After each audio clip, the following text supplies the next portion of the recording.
Now we're on to the Facebook scam. For this, we've got the Facebook scam zip file, which unzips to this Facebook scam folder. And I joined some Facebook autism groups in October of 2019, and it was in November of 2019 that I started noticing something very, very funny going on in the autism groups that I was a member of.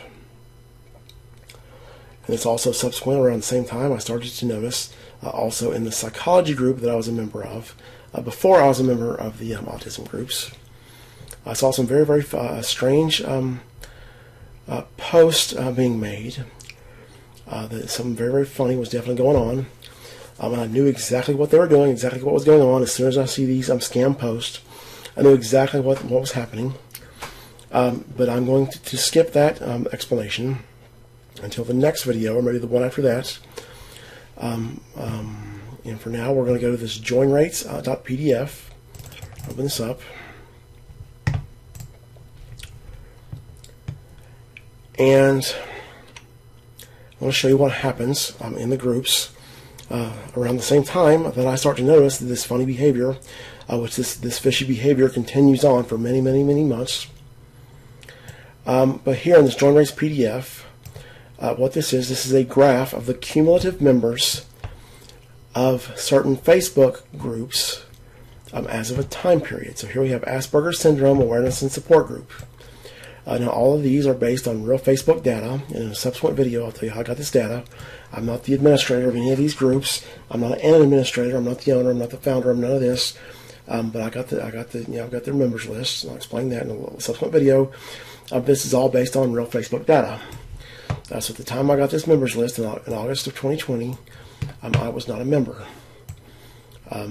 The x-axis, this is the cumulative number of members. And the y-axis, these numbers represent time periods.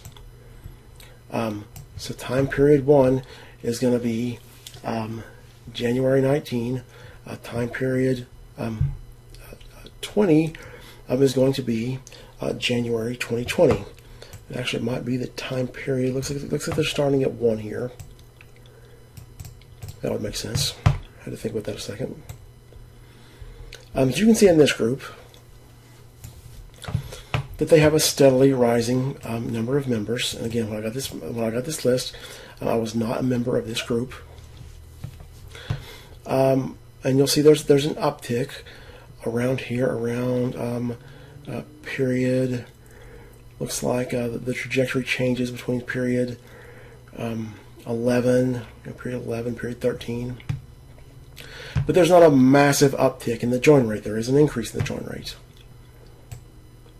Okay, here is the Behavior Genetics and Evolutionary Psychology Forum. I'm a member of this group. And the scam is not being ran in this group. The scam that I discuss in these videos that relates to this fishy behavior that I told you about. And you'll see here that this looks fine too. They've got kind of a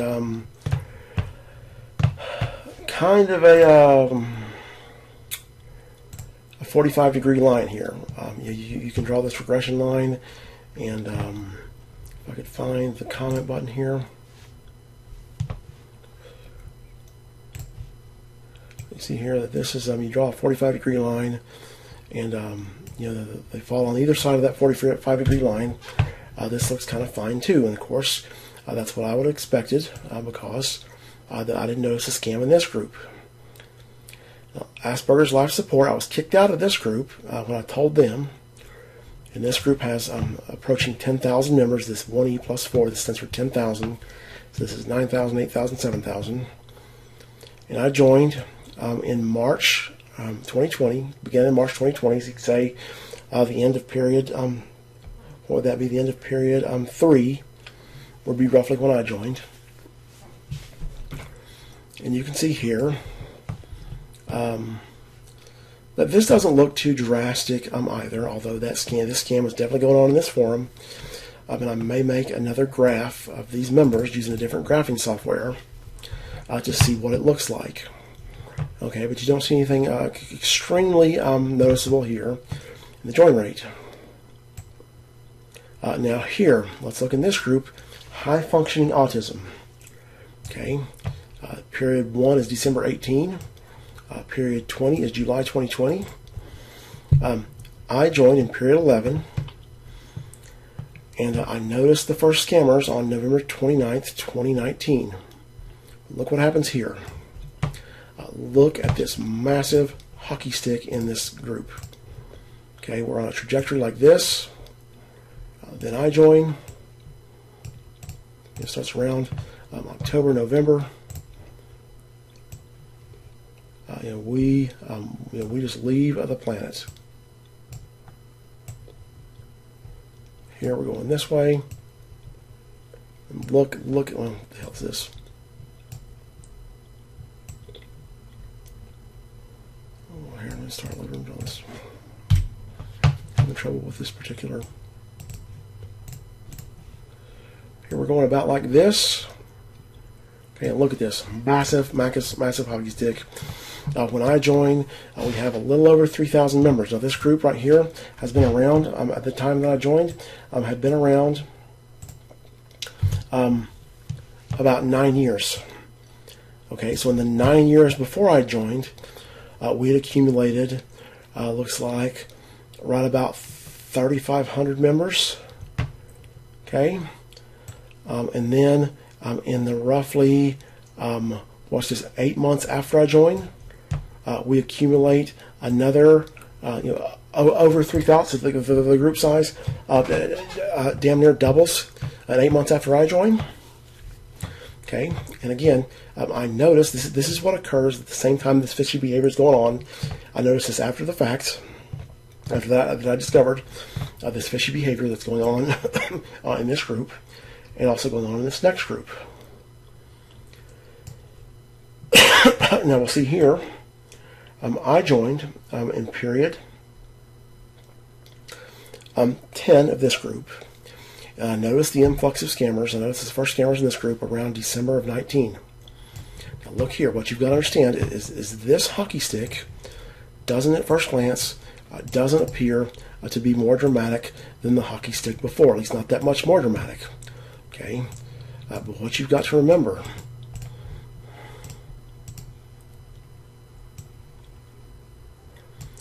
is that each notch on this y-axis represents 5,000 members. Now this group had also been around about 9 years when I joined. So in the 9 years before I joined, we'd accumulated about 500 members. In 10 months after I joined, we accumulate another 16,200. At the time I got this members list, there were 17,200 total members. Of the 17,200, I was able to get a total of 16,700. Of those 16,700, 500 joined in the 9 years before I joined. 16,200 joined in the roughly 10 months after I joined, 9 or 10 months. I can't remember what point in time in August, if it was near the beginning of August or the end, that I got this. Okay, so this is a 34,000% increase in the join rate. Now in the next video, we're going to get in. I want to show you what the scam is. I want to show you the suspect behavior that I noticed that becomes chronic in these forums, and also this one that I said it's kind of normal. Well, they had preemptively, before I joined this, they had planted these scammers in this group, and a scam starts to take place in this group. Okay, that even though you can't see it on this graph, there wasn't a massive uptick in the join rates, and this scam is going on in this group. And subsequent to my making this graph, I joined this group around August 25th, 2020 that I joined. Okay, but first, before we go to the next video, I want to show you something else. I've got some graphs of the same type of graphs that I've got here, but I made these in Excel. And these much more clearly demonstrate what's going on. In these graphs, with this software that I made these graphs in a software called JASP. They base their X and Y axis, or their Y axis.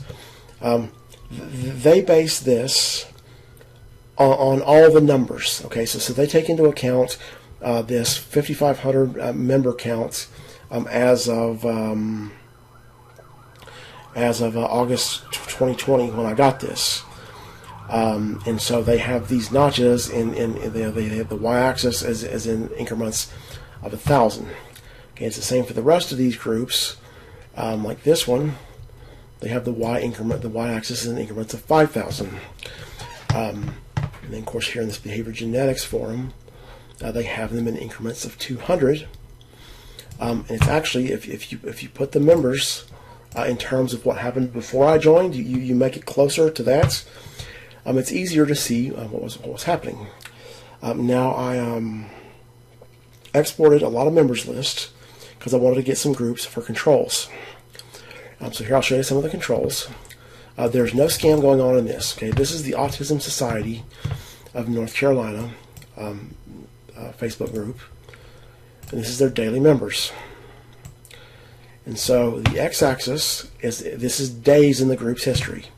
So right here is day 4,000, and this is the cumulative number of members. And you see here I've got the notches in notches of 500. This orange dot is when I joined, and there is no scam going on in this group. And you can see here they have a steady kind of increase in the membership rate. This looks kind of normal. Now, there is a little bit of this scam going on in this group, but for the most part, especially relative to the other groups, this Asperger's, this group right here, this autism group, Asperger's syndrome group, has much less of a scam going on in it. I just noticed a few of these. When I see these people making these scam posts, I recognize them as a scammer, and I can see when they're in other groups. I have seen a few scammers in this group. But you'll see here, of course, I joined on this orange dot. That's when I joined. This is this is not dramatic, and I've got them in increments of 250. But this doesn't look all that extreme. Okay. Now let me show you the groups that are not controls. Here's this group that I showed you, this last group that I showed you where I had 16,700 members. When you put this, I've got these, the y-axis, I've got it in increments of 500. You can see here this hockey stick effect much more dramatically. Okay, then I go to high functioning autism. See, here's the orange dot where I joined. And you'll see, and again, I've got increments of 250. You can see the hockey stick more dramatically that I join, and boom, there it goes. Okay, now these groups that I didn't think that they were in the behavior genetics group. However, I'm going to print this out. This is the day that I joined, and we have an inflection here. We have a hockey stick where the join weight goes way up after I join.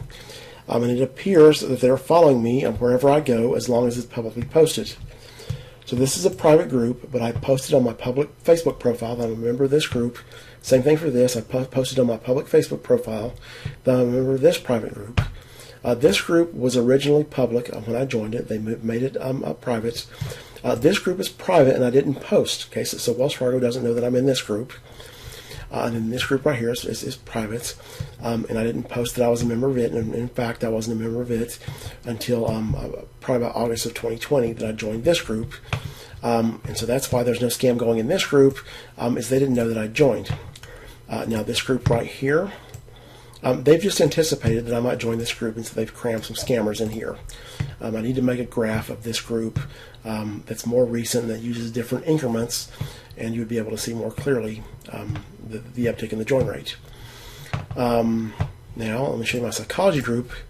I got the members all the way back to 2013. I don't have all of them. This is the members list going back to 2013. And you see here,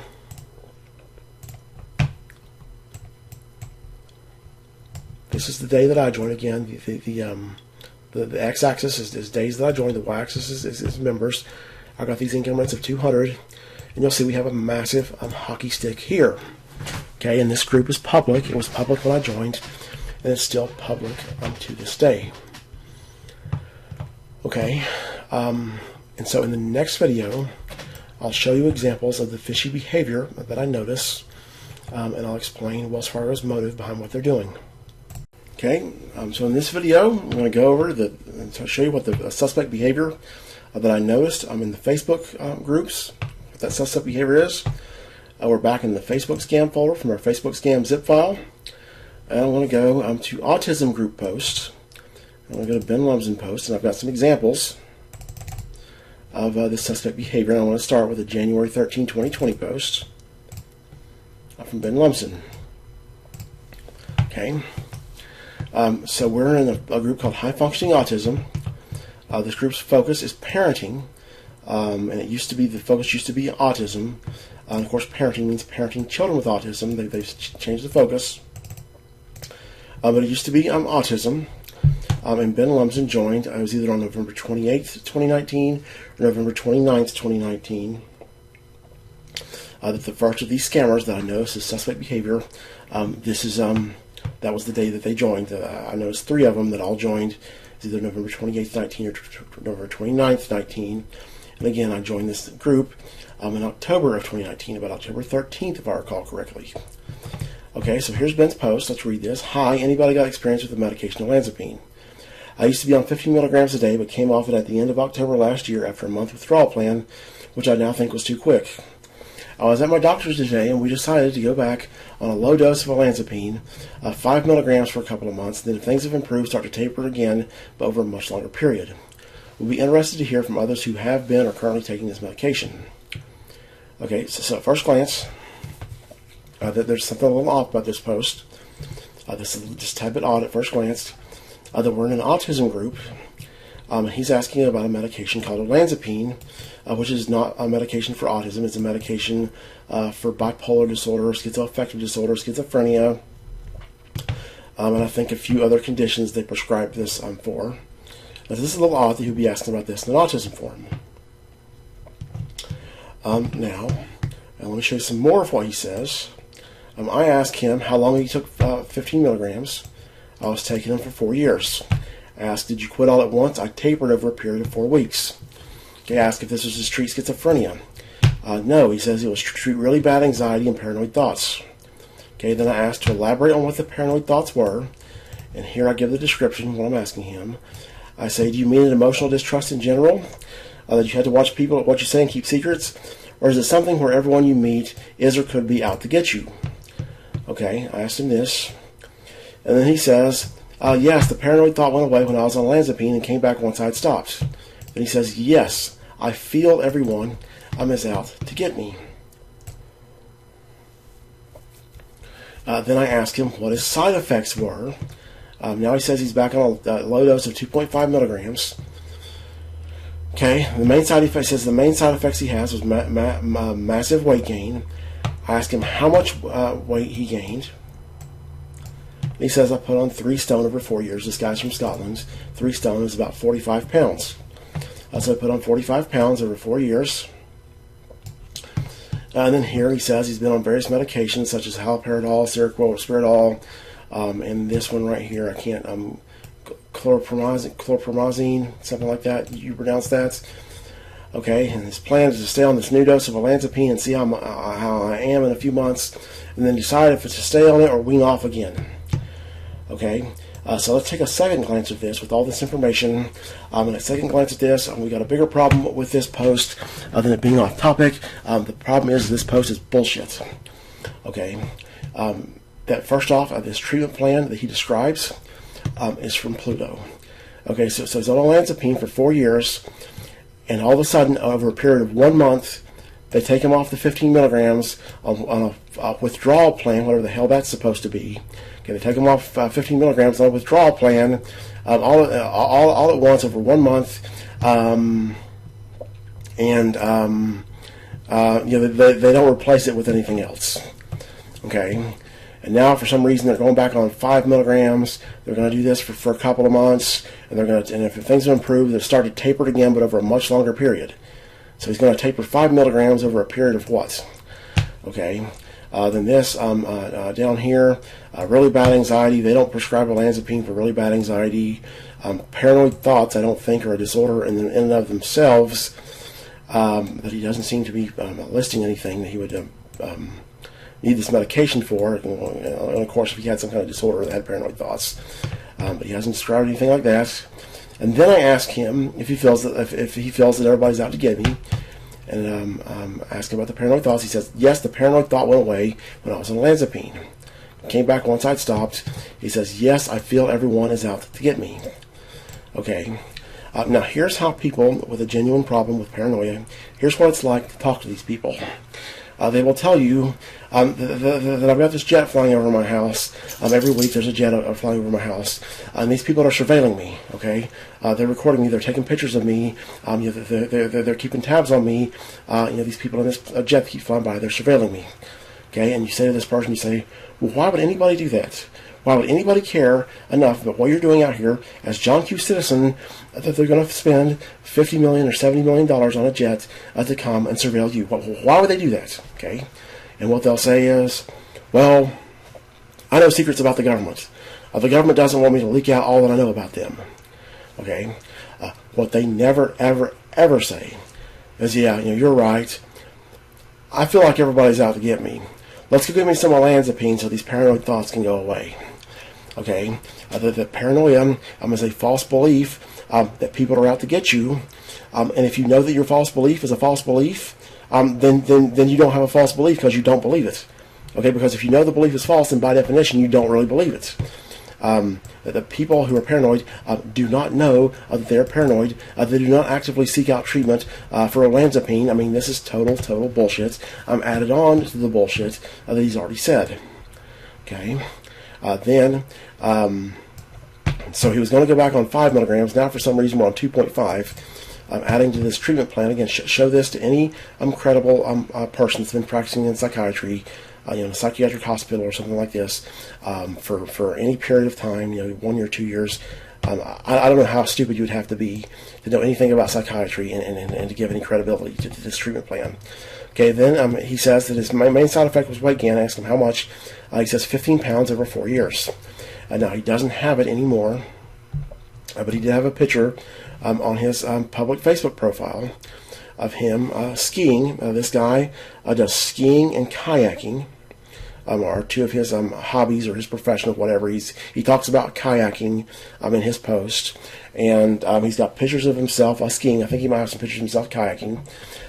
But he is very, very, very, very slim. Okay, he looks real slim for somebody who's gained 45 pounds. Okay, and then he's got all these medications right here. Okay, well, why the hell are they doing this? Okay, so there we go with that. That this post, okay, that this is obvious bullshit. And here's this post from December of 19. And we're going to see more bullshit here. I was diagnosed with high-functioning autism earlier this year. I'm 44. I have a big problem with paranoia and not sure how to treat it. Okay, so again, he's the self-referred paranoia sufferer.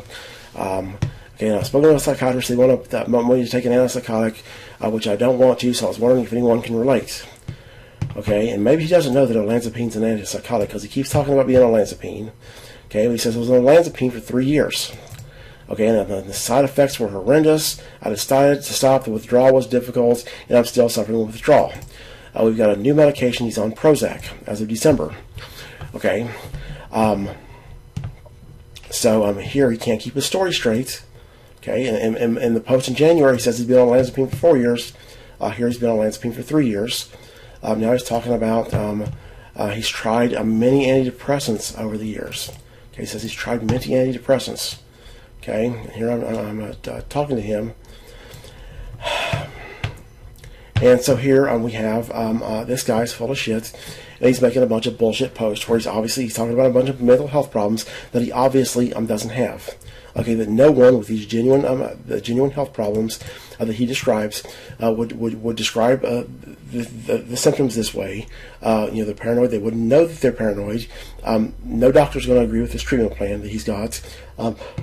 He's on every medication under the sun. And they come up one after the other. So here he says he still takes Prozac Why is he taking Prozac? He's got bad anxiety and paranoid thoughts. He's taking Prozac. But here in this one, he lists all these medications he's taken. I don't think he mentioned Prozac, did he? Yeah, and so here he forgets to mention that he's on Prozac. He's on haloperidol, Seroquel, Risperidol, and that medicine that I can't pronounce. Okay, so why would he be doing this? Okay, why? What would be the purpose of this?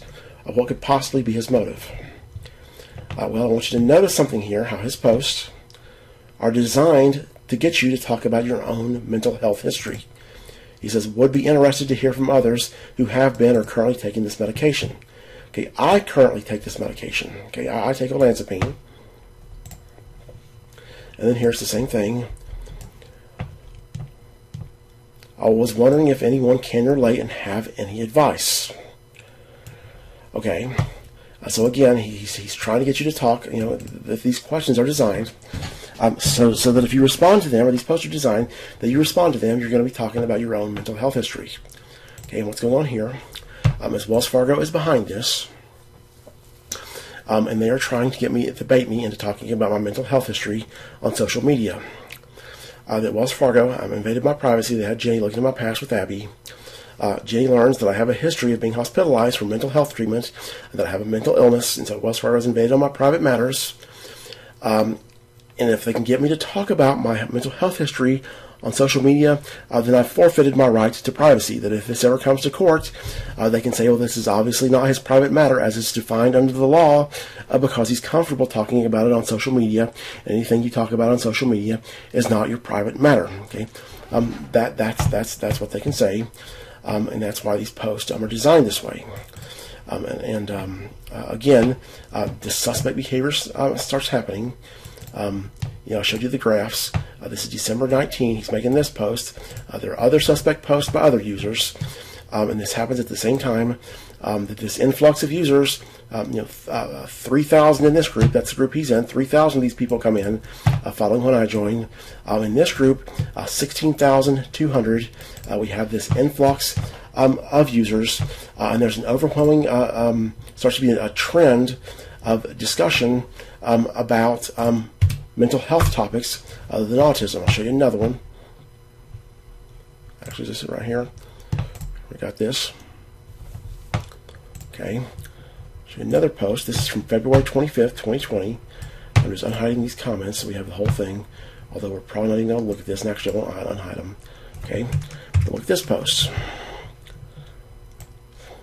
Anyone else have multiple diagnoses in your family of neurological and psychiatric disorders? We have epilepsy, borderline personality disorder, ADHD, autism spectrum disorder, obsessive compulsive disorder, anxiety, major depressive disorder. I've been trying to get help because I have a disorder myself, and it's a lot to run our home in a healthy way. Now this post looks like another bullshit post. I would bet very heavily that this is a scam post. I can tell by looking at it. However, if it is a scam post or if it's not, it is representative of a phenomenon, the phenomena that I described, that all of a sudden, after I join these groups, we have this massive influx of people who come to talk about a bunch of mental health conditions that don't have a lot to do with autism, okay? And there becomes this overwhelming frenzy of discussion about talking about autism, about these mental health conditions, there'll be a varying degree of how direct they are in trying to bait you to talk about your condition. So some of these, again, if I respond to this post, what I'm going to say, yes, I have a family history of neurological and psychiatric disorders. I have bipolar disorder. My grandmother had bipolar disorder. Okay, that they'll be, this is kind of blatantly designed to get you to talk about your mental health.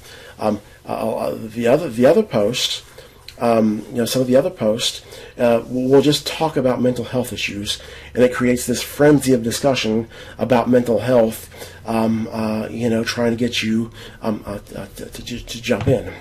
Okay, and again, I can tell you, I would bet my life, I know for a fact, I have no doubt whatsoever, that Wells Fargo is behind this. And then it's exactly the motive that I gave you. It's what they're trying to do. Okay, and I don't know why I just lost my Ben Lumsden post. I don't know what I just did with them. Okay, but I'll put this post right here. I'll put this post in my Facebook zip file so you have it. I'll add it to the zip file.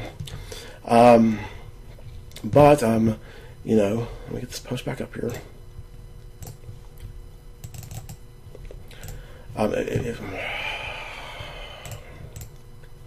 If this sounds far out to you, okay, if this sounds, this sounds out there, because this is kind of an extreme sounding claim. Okay, what the hell is this?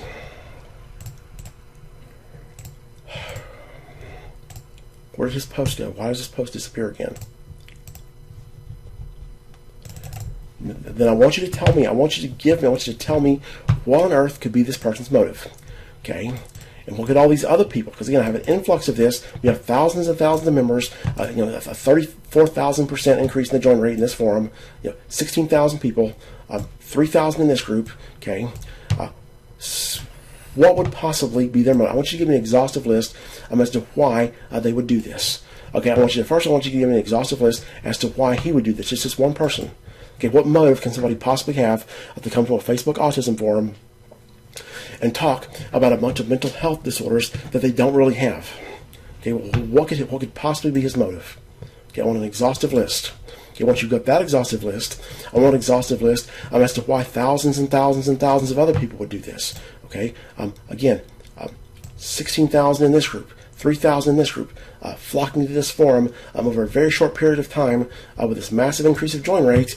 These people are from every state in the United States. They're from different countries. They're from all over the world.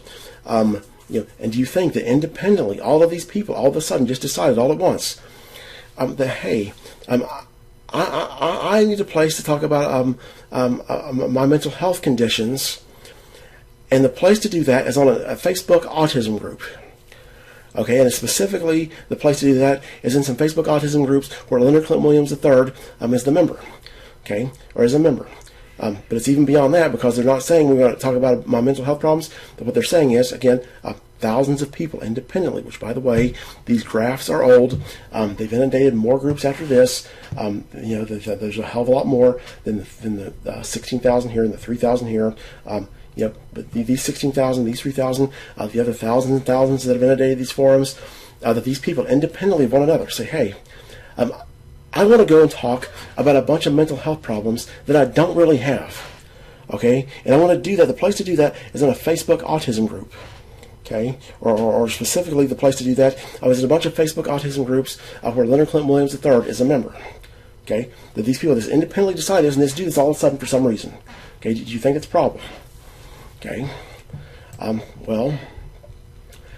if you step back and think about the context and consider the fact that as this is occurring, as this scam starts, okay, I'm under a terrorist superpower assault from a terrorist superpower bank with $2 trillion in assets that at any point in time has anywhere from 130, 150, 170, $200 billion in cash. Okay, that I'm a massive, massive, massive liability for this bank, and that Wells Fargo would have something to gain here. That there's somebody that has something to gain. Okay, if they can get me to talk about my mental health history, okay, then again, I am such a liability for this bank. They committed such serious crimes against me that the appropriate thing to do for the regulators and for the authorities would be to prosecute this bank and to shut this bank down, okay, to revoke its charter, to do business, and that would be the end of this bank. So I'm the end of this bank that, again, at any given time has $150 billion, $200 billion in cash. I'm already under terrorist superpower assault, and what is suggested by this strange behavior that comes from thousands and thousands and thousands of people, it's that there's a common element driving this. There's a common element driving this influx of members into these groups. There's a common element driving this strange behavior where they talk about mental health, and it's largely a bunch of mental health problems that they obviously do not have. Okay, and so would that not make sense? Okay, that if Wells Fargo, if Ben Lumsden is getting paid to do this, well, then all of a sudden, Ben Lumsden has a motive to do what is otherwise a very, very strange and pointless behavior. Okay, and these other people would also have a motive. Okay, if they're getting paid, if they're offered an incentive to do this, they would have a motive to do this, and it would all of a sudden all make sense. Okay, that every one of them would have a motive for doing what they're doing. And in this situation, again, this scenario that I'm giving you, this is a scenario where someone has something to gain. Okay, Wells Fargo is facing a massive liability from me, from this invasion of my privacy and from these crimes, and this could massively reduce their liability. And at the time that this scam starts, all the cards are in my favor. Okay, the Wells Fargo doesn't have one single point in its favor. Until at least here, at this point, what they might be thinking is here we can have at least 1 point in our favor. Okay, that we can get him to talk about his mental health history on social media and claim that that's not a private matter, so we didn't invade his privacy. And of course, this bank has the self-preservation instinct of a demon, and so again, I become a liability for them. They initiate this terrorist superpower assault, or they have me kidnapped. They try to get my medical records. They take over my hospital. All of this stuff that they do. This all adds up. So again, so first off. If this has to be explained. If you don't take my explanation, I want you to come up with your own. I want you to tell me why. Give me one plausible reason somebody would do this. Once you've got that, I want you to give me one plausible reason that thousands of people would do this. That all of a sudden I join these autism groups, and immediately we have a massive influx of users. I'm talking about a bunch of mental health problems that don't have much to do with autism, and they're talking about them, overwhelmingly, in a way that makes it kind of clear that they don't have these problems. Okay, so there, give me your answer, and if you don't have an answer, okay, if you don't, you can't come up with one thing, but you still don't believe my explanation.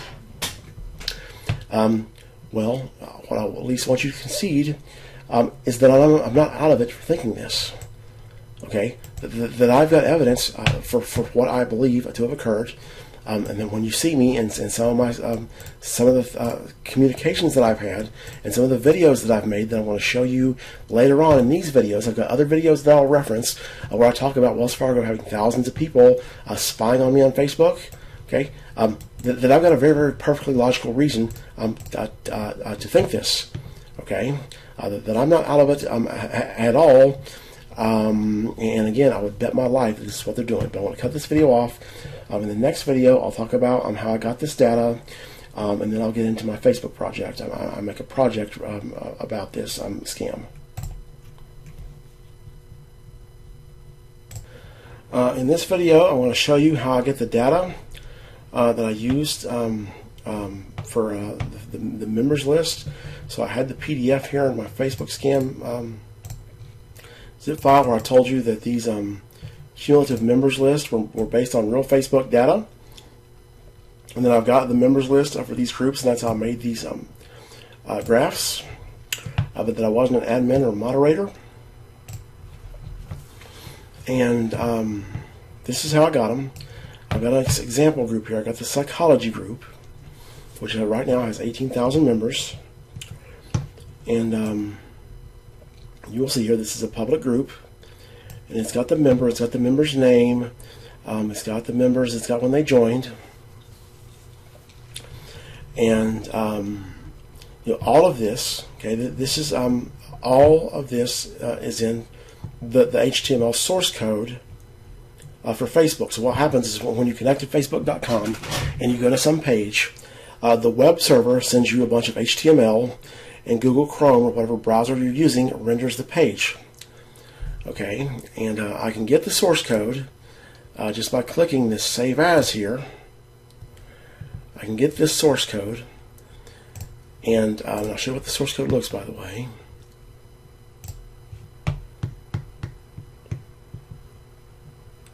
Okay, this is what the source code looks like. And buried in this source code is all the information that I would need to get to the members list. So I've got the member's name. I've also got the link to the member's profile. So see, there's her profile link. I've got the join date. So she joined 22 minutes ago, which means she joined today. This person joined 25 minutes ago. This person joined. So all these people joined today. And as you'll see here, what happens is as I scroll down, Facebook loads more users. Okay, so you see we've got so many users loaded, so many members loaded. I scroll down, it loads some more. Now Facebook will load up to between about 9,000 and 10,000 members. If I keep scrolling down long enough, I'll eventually get to where I'm loading. I've got between 9,000 and 10,000 members, which means if I want all 18,000 of these, I can't get them just by scrolling. And I want to show you here what I do for this project. I've got all kinds of tricks that I use, but basically what I do, the first thing I do is I export the members. I exported the members list, and I developed a web application that I programmed that would extract all this data, all the data for these users, would extract it out of the source code and kind of organize it in a nice and tidy way in a database.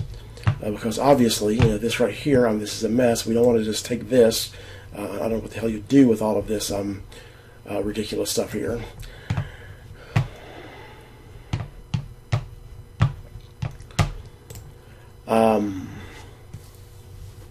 And so I have this web application that'll extract the data out of these files. When I save this source code, I take the file and I run it through my web application, and it gets the members. And what I do is I've got many tricks that I use. I'll show you one of them here. Just one of them. Is I go to my console tab. And I've still got it in there.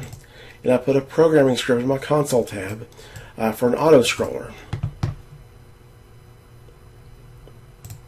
Okay, let me get this down here. And what you'll see is when I've got this auto scroller rolling, you'll see that Facebook auto scrolls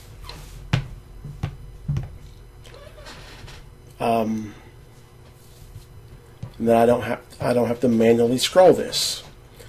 Now I've got all kinds of other tricks that I use that I'm not going to show you, but the purpose of these different tricks that I use is to get this members list to load faster. I want it to scroll down all the way to the bottom. Okay, now it was back in August or maybe later, I can't remember exactly when it was, when I got this members list, and I got about 9,400 of the members. I can't remember how many there were then, but I did get them all. I got 9,400 by scrolling down, and I exported them into this table right here. So you'll see here, I've got all these users. This is their username. I'll scroll in a little bit. Okay, up here. I'm having trouble scrolling in. I'm sorry, zooming in here. Okay, I can't zoom in for some reason.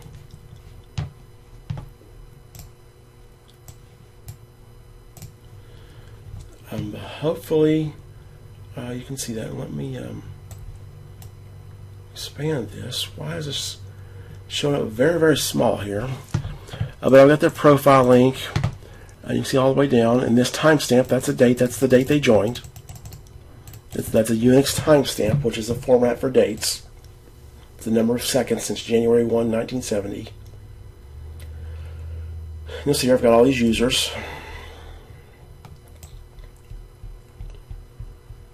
And again, I got about 9,400 of them, if I remember right. Okay, so these people are previewing. So I got 90, 93, 97. Here are the users. And I went ahead, if you're curious about this, I put this in my members list folder on my Facebook scam. So here's the psychology members list.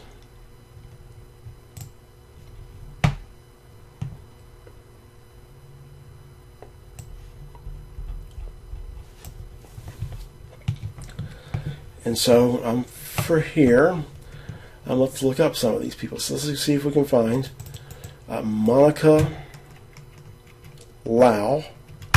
She joined on 8. So this is August 29th, 2020. That's when I got this list. Looks like, because that's the last joins I got. So let's look her up on here and see if we still got it. Okay, what's happened is Monica Lau has deleted her profile, almost certainly. Or maybe she, okay. So she's no longer a member. And I've got other videos on Facebook, other videos on YouTube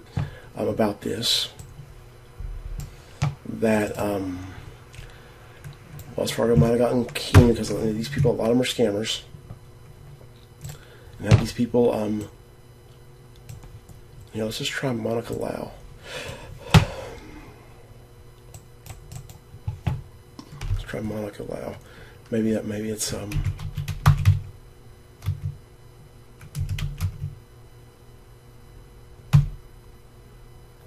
okay, so let's try another one. Okay, so there's me, Alum.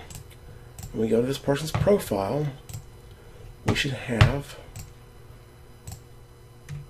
me, Alum 52. Is that what I had? Yeah, me, Alum 52. Joined on 8/29. Let's look here.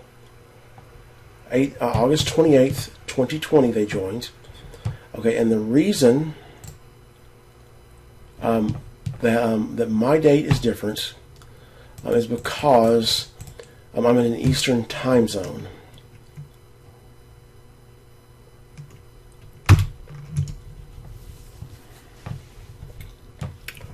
And you've got to adjust this. So let me go to a Unix timestamp converter.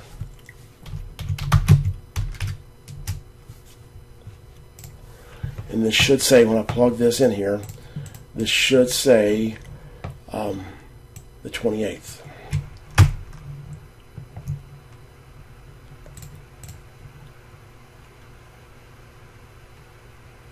Okay, so see here, this is universal time. These timestamps are in universal time, if you see this. That's why it says August 29th on this spreadsheet. In my time zone, it's August 28th. And so that's why we got the discrepancy here. It says the 29th. And on here, it says the 28th. So here, we'll check a few more examples. Let's go back to the spreadsheet. Let's get one of these people that joined back in. Let's try to see if we got this person. Lauren, 6/21/20. And here all I'm doing is I'm just showing you that my data is correct. Okay, let me see here. Where's this?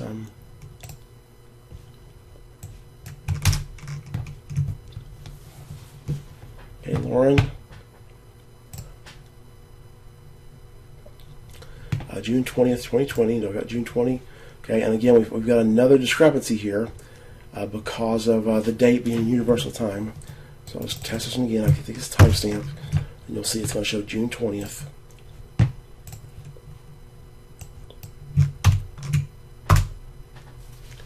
Okay, that's just to verify that my data is correct. Which these my members graphs are based on the actual the right dates, the time in my time zone, I believe. Okay, but that's what I do. And again, to get these lists, I very simply I go to the members list.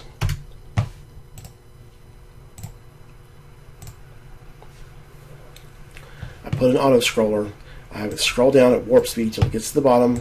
I go and click Save As, and then I run it through my programming script. And what my programming script does is it takes all this source code and plows through it and finds the relevant details that I need. So it gives this nice and tidy,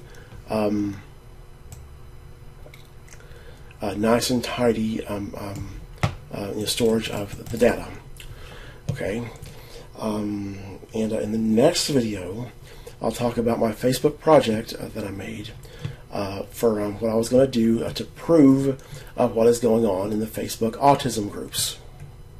Okay, in this video, I want to show you how I collected the data for my Facebook project and describe my Facebook project.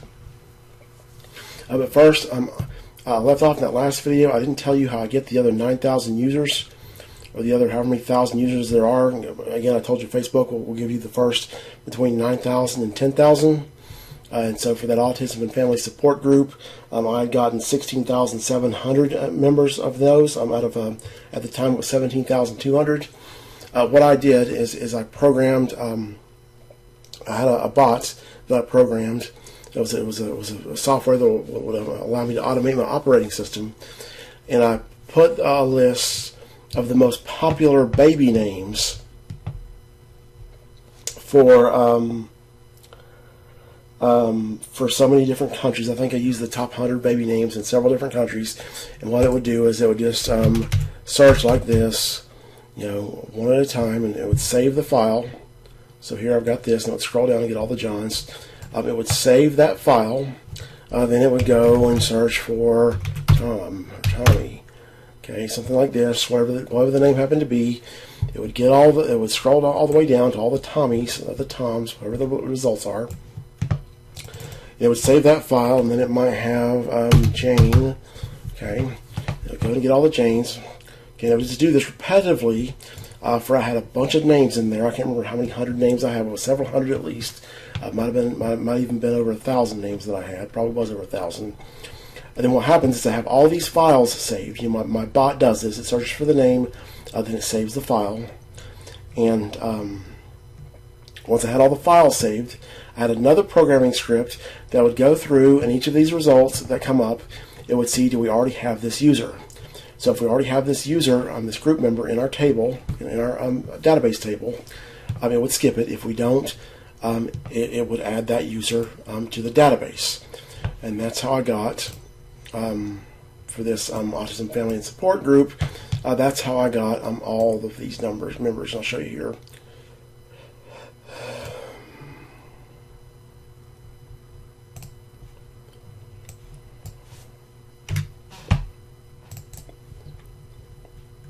That's how I got, for this group, I got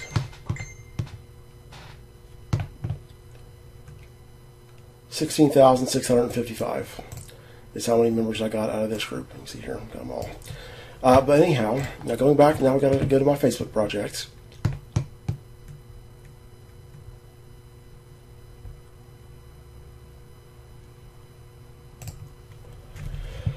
Okay, and that person that just popped up is part of the story, by the way.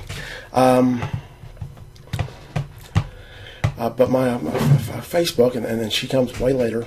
But my Facebook project, I showed you how I had this suspect behavior where people start talking about a bunch of mental health stuff.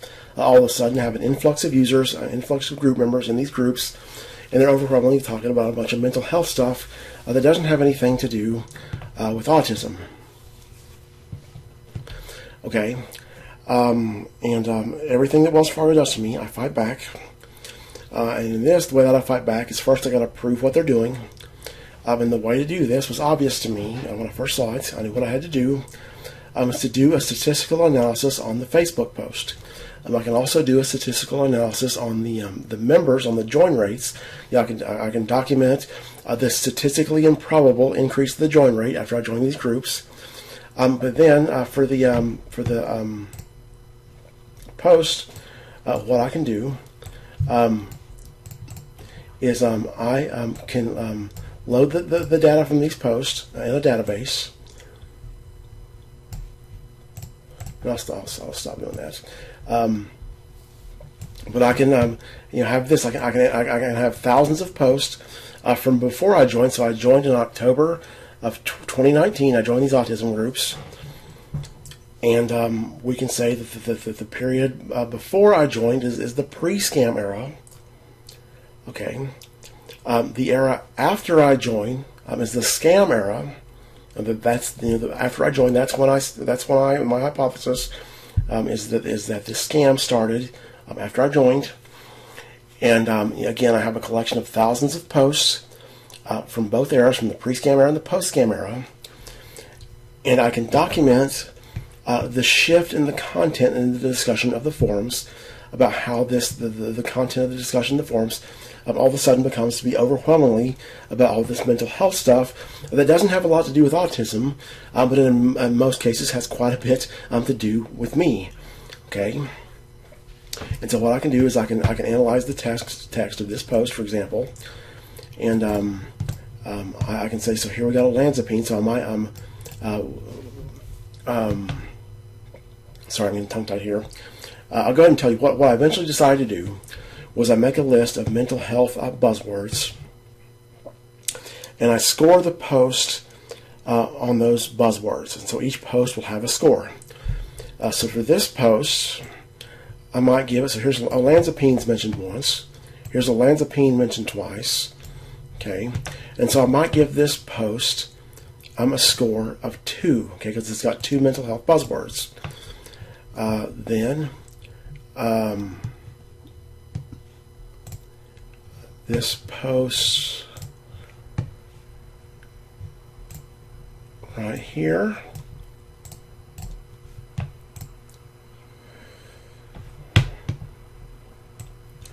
here we got paranoia. So I might give this score, there's 1. We got antipsychotic, 2. Okay, so I might give this post 2 points. Okay, and then here on this post, right here, I might give this a lot of points. I might give this, there's borderline personality disorder 1, ADHD 2, ASD, so ASD will skip, 3 points, maybe 4 points or 5 points here. Okay, but maybe, especially if you're a professional, you're noticing a problem here probably with just assigning 1 point per mental health buzzword. And that is that some of these terms, like ADHD, you would expect in an autism group. Okay, so you wouldn't expect in an autism group with a focus on parenting, you wouldn't expect a whole lot of discussion about olanzapine. Okay, however, you would expect ADHD to come up because ADHD is very relevant to autism because a high proportion of the people with autism have a comorbid ADHD diagnosis. Another is that ADHD and autism, the diagnoses are quite frequently confused one for the other. And so, somebody goes and they've got their kid and they're getting diagnosed and they think they've got autism and the doctor says ADHD. Then they go to another doctor and it says autism. You would say the ADHD. Same thing with anxiety. Okay, that as far as I know, 100% of people with autism have some problem with anxiety, whether or not that they have a generalized anxiety disorder or an anxiety disorder period. They have an above average level of anxiety. Okay, and anxiety is an issue for them far more than it would be for a neurotypical person, and that's even in the case when the person with autism doesn't have a comorbid anxiety disorder. They might have like a trait like anxiety or something like this.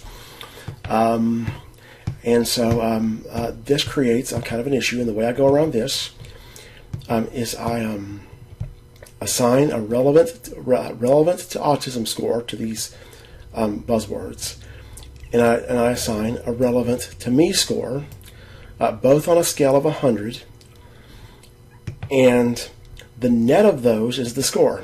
So if ADHD has a relevant to autism score of 60 and a relevant to me score of 100, then ADHD gets scored 40 points. So for this post right here, if I had this in my database, this post would get it would get a score of 40 for ADHD, and whatever if these other terms are in my database to be scored, I would get a similar score based on those, based on the relevance to autism, the relevance to me. And so olanzapine is 100% relevant to me, so that would get 100. It's to treat schizophrenia, bipolar disorder, schizoaffective disorder. And so, for instance, a bipolar disorder has about a 7% comorbidity rate with autism. And so I might assign olanzapine relevant to autism score of 7. And then you have schizophrenia has a certain comorbidity rate. I might add the comorbidity rate of schizophrenia, and I might add the comorbidity rate of schizoaffective disorder. And so olanzapine might have a total relevant to autism score of about 25 or 26. And so olanzapine, so this post right here is going to get 75 points per olanzapine, so it's going to get 150. And what I can do is I can get the average score of I can score each post that I have in my database. I can give each post a score. I can also give each comment a score. One way I can statistically analyze this is I can see, what's the standard, what's the how many standard deviations is the average score for each month in the scam era over the average score in each month of the pre-scam era. Then going back, I could revert to just assigning 1 point to the post for this for olanzapine. I would have a system where I just give this 1 point for mentioning olanzapine at least once. So this one wouldn't get 2 points; it would just get 1 point. And I could do a chi-squared test with each post that has olanzapine being scored with a 1. It says olanzapine at least once.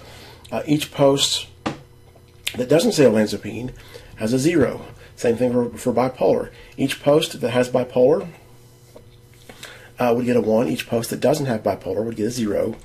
And I could test for if the likelihood that you mention these different mental health buzzwords depends on if you joined before or after the scam era. Okay. So that is my methodology. That's what I decided to do to document this Facebook project and to prove what is occurring.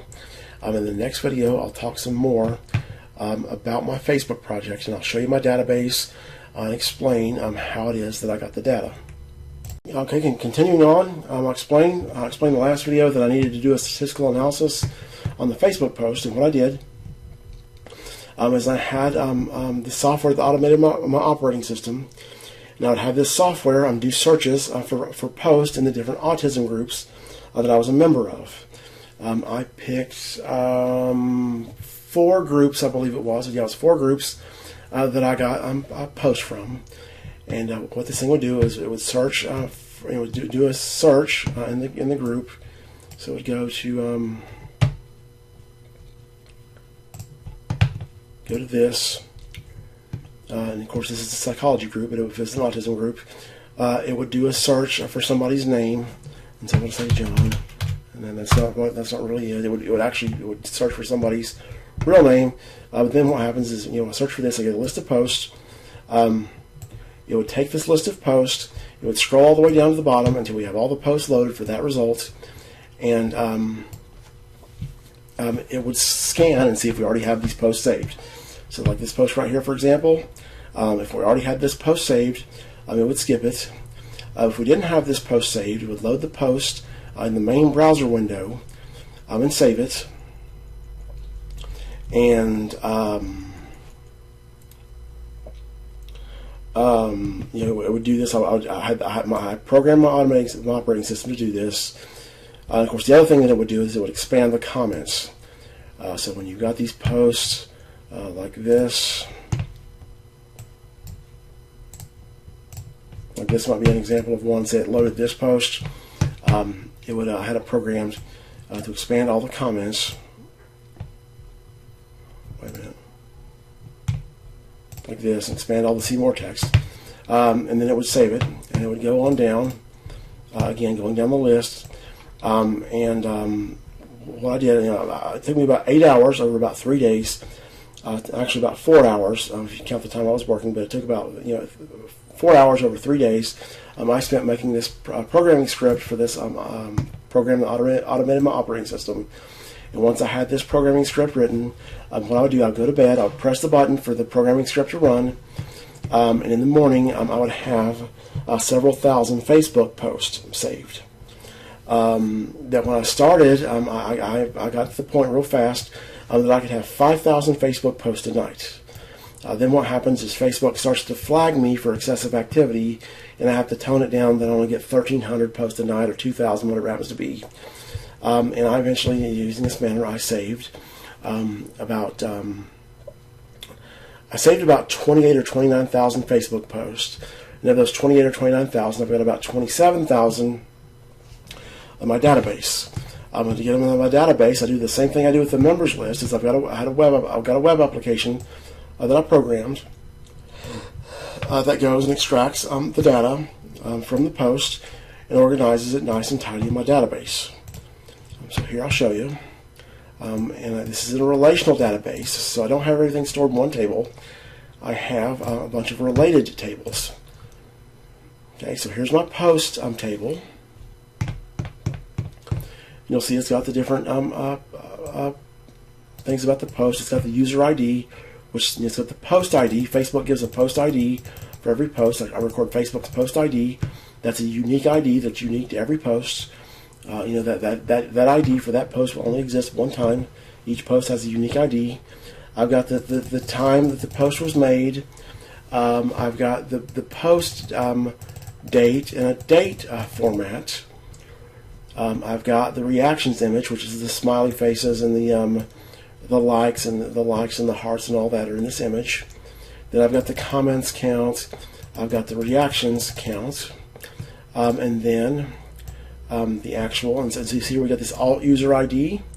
That comes from my alt users table, or my master users alt table.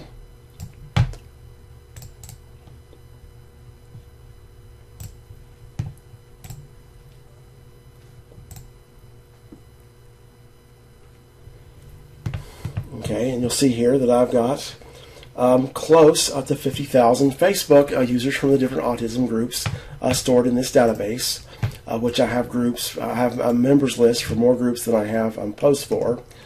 So we go back here to posts. So many posts I've got. Gives me a countdown here. Yes, I've got 27,006 posts in my database. Okay, and so what happens is to sort all this out, you would take this alt user ID and go to my master users alt table, and that would tell you who's got the the post. So for this one right here, for instance,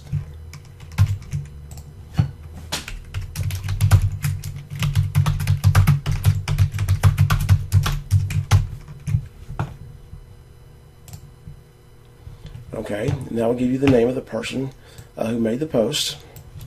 And it's got their profile link, their profile image, all this. And then, going back to my post, you notice in that post table, we don't have any text for the post or any images, and that is in my post components table. And again, this is organized on these databases to be optimal to do an automated analysis. That I can write programming scripts that go through these different tables in these databases and do analysis on the text of the post, the text of the comments, etc. And so when this loads, and you see here I've got 34,609 post components. So you got text and images. Some posts have images and text. You see this post ID right here has text. It has an image. Here's the text for this post. And again, this is optimally designed to do an automated analysis of the data. This is the ideal way to design these tables. Then I've got my comments table.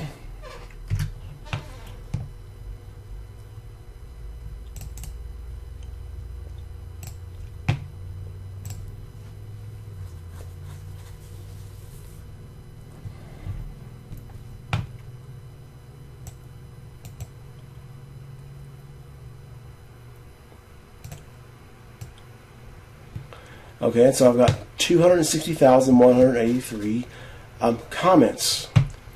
And then what I call these sub-comments, Facebook calls these replies. So 260,000 comments. I call these sub-comments, Facebook calls them comment replies. So I've got my table for the comment replies.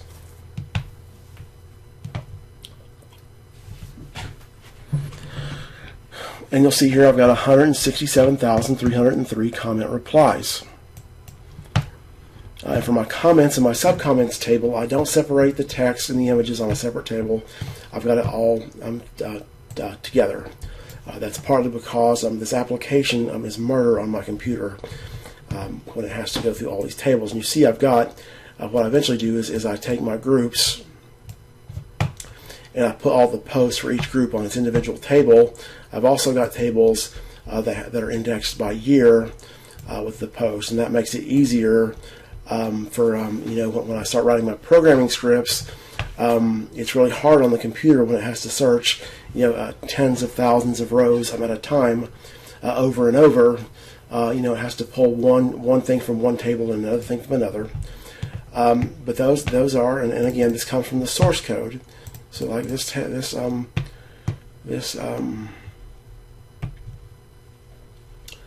post right here. See if I can give you the page source. See what it looks like. Okay, and they've changed their source code. Look at this in the inspector window. This is what the source code looked like when I saved. You have, and this is if you printed this out, all the source code, it would be over 1,000 pages for these posts usually. There's 1,000 pages of HTML in the source code, but that's what my application does. It goes through the mess of the source code and gets the actual data and loads it into the database. Now I've also got to be able to. Now I can't. The tables. The way this is stored on the tables is optimized for an analysis. It is not necessarily optimized to be able to verify that my data is correct. So in other words, to go back here on this post right here, I've got to make sure that Ben Lumsden's text is being applied to Ben Lumsden. And because my analysis may involve the date, I've got to make sure that this date is right here in my database. In other words, the mere fact that the data is loaded in my database doesn't mean that it's correct. And as you can imagine, it would be murder to go and audit my Facebook post using, going table by table. And so like here, I've got this alt user ID of this person. And why is my alt user ID at 0 on this? This is very strange. I don't know what's going on with my subcomments table. I'm trying to think of what the hell's going on here. I've got a user ID, but I don't have an alt user ID. And so, well, I mean, that's what I would have to do then. I would have to go to my master users table and find the user and I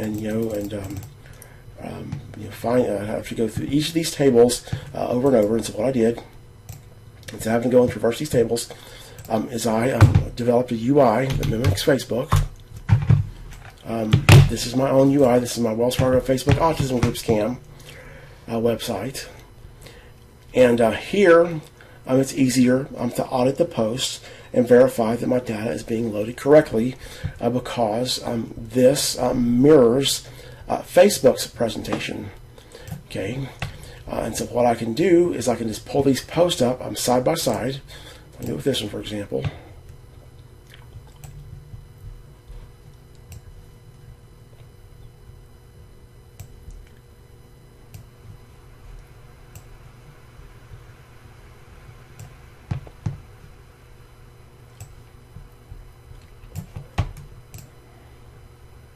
Which one thing is I'm not completely perfect. The stuff that I miss is trivial. So for the post, I don't always get all the images. There's some percentage of the time that I don't get the images, all the images for the post, which all I do is analyze the text anyways. In the majority of cases, I do get all the images. These emoticons, I have to do some manual work to get those to render in the browser. So I don't have all the emoticons, and I don't have the videos because the app that I use to save the Facebook post doesn't have the videos. The videos aren't there. But you can see here, I can do this side by side. So we've got April 18th, 2016, April 18th, 2016. I've got the name. I got the text, which I also miss the line breaks in the text. That's one trivial error. And so I've got 4 likes here. And then I've got 44 comments. I don't have the comments rendering in the browser on my UI, but I do have the comments stored in the database. And I can go here. Okay, and see here I got 3 likes, 3 likes. And here I'm missing this emoticon right here, which I could fix this really fast.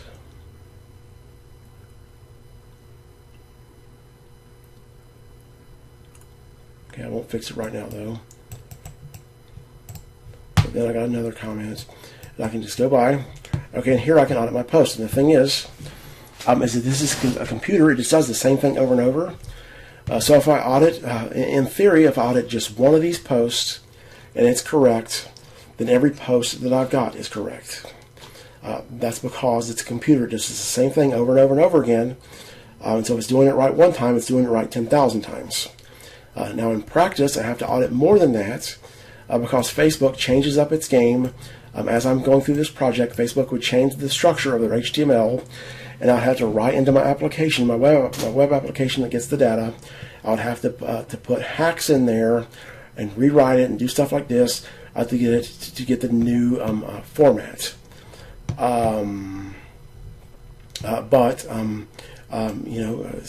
Still yet, you audit 50, 100 posts. I'm not sure how many I've audited at this point. You audit 50 or 100 posts and they're right, then your data is going to be very close to 100% accurate. Which, if I were to estimate, I would say that, with the exception, again, I don't get the videos. If the post has an A tag link in the post text, has a link with an A tag, I don't get the anchor text to the A tag. I don't get the videos. I miss some of the images. But accepting that, what I do get, all the text that I get, I would say that my data is probably between 95 and maybe 98% accurate. I have found some posts where I don't get the post text. I found one, at least, where this post text and this is missing completely on my UI, which this feeds from my database. This data is from my database. And I've actually made some cache files that render this, but the data ultimately comes from these tables in my database. Now, I didn't get my statistical analysis. I've done some of the statistical analysis. I've made some headway. It's very difficult. It's extraordinarily time-consuming. But every bit of statistical analysis that I've done thus far substantiates what I'm saying, that I don't really get any results that are contrary to what I believe to occur, what I believe to occur is that there has been a shift in the content of the discussion in the forums since I joined these autism forums in October 2019.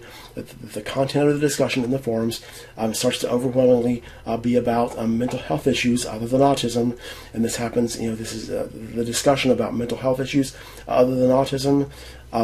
Is at a much greater rate, a much greater proportion of the posts and the comments are about those topics than were previous to when I joined. I guess that's it for now for this project. I've explained it to you. The main takeaways is the main takeaway I want you to get is when I tell you, you see in some of my materials and my communications that I want to show you later in the videos that I make, that I reference being spied on by thousands of people, by Wells Fargo on Facebook. Well, spied on is not the best way to describe it. What I'm describing is this scam where they've got thousands and thousands of people running a scam on me. I have every reason to believe this. Hopefully you agree. You can see my reasoning. If you've got a professional that can validate and look at these posts, and you will see that they are absolute and flat-out scams. The people are obviously lying. But if you don't agree with me, at least you know that I have a very, very, very good reason to believe what I say. And beyond having a good reason, I have evidence. I haven't presented you my statistical analysis yet. That's partially because most of it's not all the way complete. Which I've got some more videos that I made about this and another series of videos that I made where I do show some of my statistical analysis.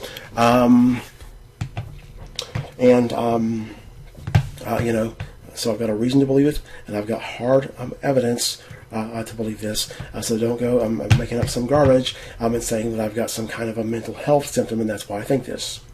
One thing I forgot to do is I forgot to go over the contents of this folder, this Facebook scam folder from the zip file. So obviously we've got our autism group post here. We got our daily members. I got the graphs, and I got the Excel files here.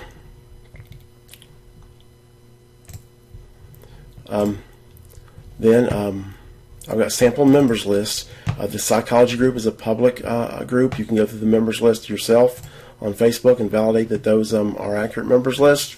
Of course, some of these members have left. They've deactivated their profiles and left the group. I got that in about end of August 2020.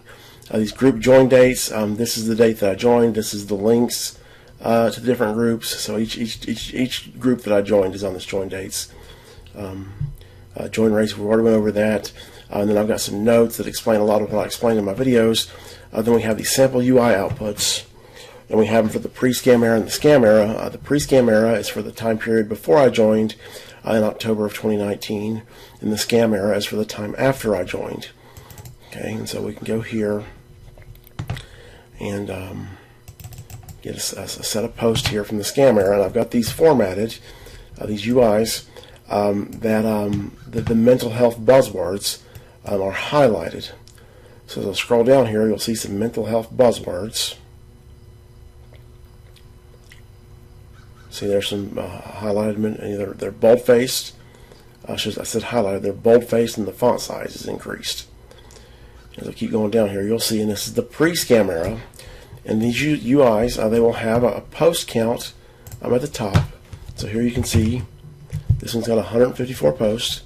Then at the bottom, it has the count of buzzwords. So 154 posts, we got 38 mental health buzzwords. Now I can go to the scam era and pull one of these out. And here we have 156 posts. And if I go all the way down, we will see that we have 568 mental health buzzwords. And so you can see the difference, and this is just meant to be a visual depiction of the phenomena that I say occurs, where we start to have this overwhelming discussion about a bunch of mental health topics that don't have a lot to do with autism.